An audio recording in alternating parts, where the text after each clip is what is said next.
नमस्कार. मालमत्ता ट्रान्सफर करायची आहे, पण नक्की कोणता मार्ग निवडावा? गिफ्ट डीड की सेल डीड? हा गोंधळ अनेकांना असतो नाही का? तर आज आपण हेच अगदी सोप्या भाषेत समजून घेणार आहोत. चला तर मग सुरुवात करूया. बघा, जेव्हा एखाद्याकडे प्रॉपर्टी असते तेव्हा एक प्रश्न नेहमीच येतो. ही प्रॉपर्टी कुटुंबातल्याच कोणाला द्यावी की बाहेर विकून टाकावी?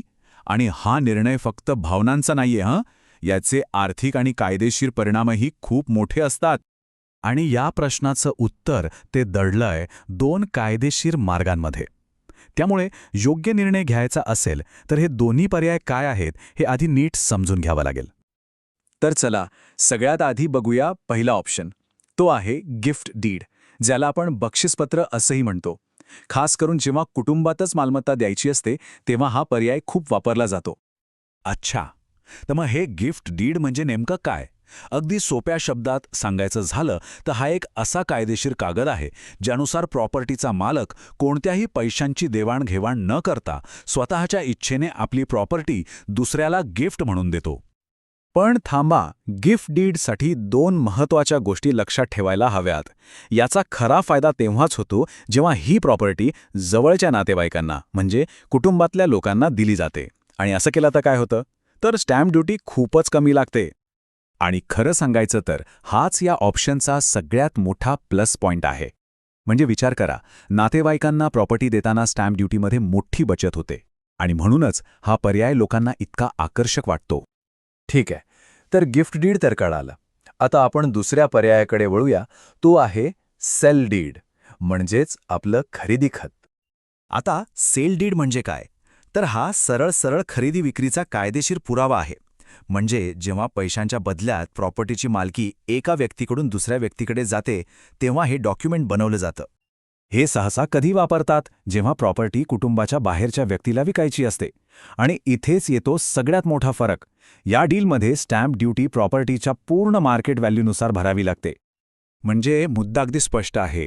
सेल डीडमध्ये स्टॅम्प ड्युटीमध्ये कुठलीही सूट किंवा सवलत मिळत नाही.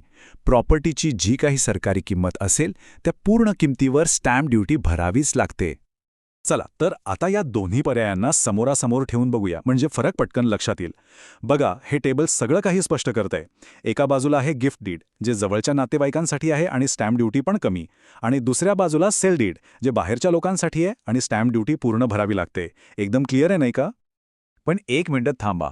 एक गोष्ट आहे जी या दोन्ही पर्यायांमध्ये अगदी सेम आहे. एक असा नियम जो तुम्ही गिफ्ट डीड करा किंवा सेल डीड, तो पाळणं कंपल्सरी आहे. आणि तो सगळ्यात महत्त्वाचा नियम म्हणजे नोंदणी. हो, रजिस्ट्रेशन. ह्या एका गोष्टीशिवाय तुमचं प्रॉपर्टी ट्रान्सफर कायदेशीरदृष्ट्या पूर्णच होऊ शकत नाही. त्यामुळे तुम्ही गिफ्ट डीड बनवा किंवा सेल डीड काही करा, ते डॉक्युमेंट तुम्हाला सब रजिस्टर ऑफिसमध्ये जाऊन रजिस्टर करावंच लागतं. ते बंधनकारक आहे. एक गोष्ट पक्की लक्षात ठेवा, ही फक्त काहीतरी फॉर्मॅलिटी नाहीये. रजिस्ट्रेशन करणं कायद्याने कंपल्सरी आहे.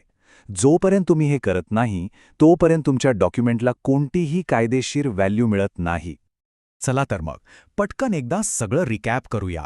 गिफ्ट डीड नातेवाईकांसाठी स्टॅम्प ड्युटी कमी, सेल डीड इतरांसाठी स्टॅम्प ड्युटी पूर्ण, आणि सगळ्यात महत्त्वाची गोष्ट, दोन्हीसाठी रजिस्ट्रेशन करणं मस्ट आहे. तर आता ही सगळी माहिती आपल्यासमोर आहे. आता विचार करा, आपली परिस्थिती काय आहे, आपली गरज काय आहे आणि त्यानुसार आपल्या प्रॉपर्टी ट्रान्सफरसाठी कोणता निर्णय घेणं सगळ्यात योग्य ठरेल.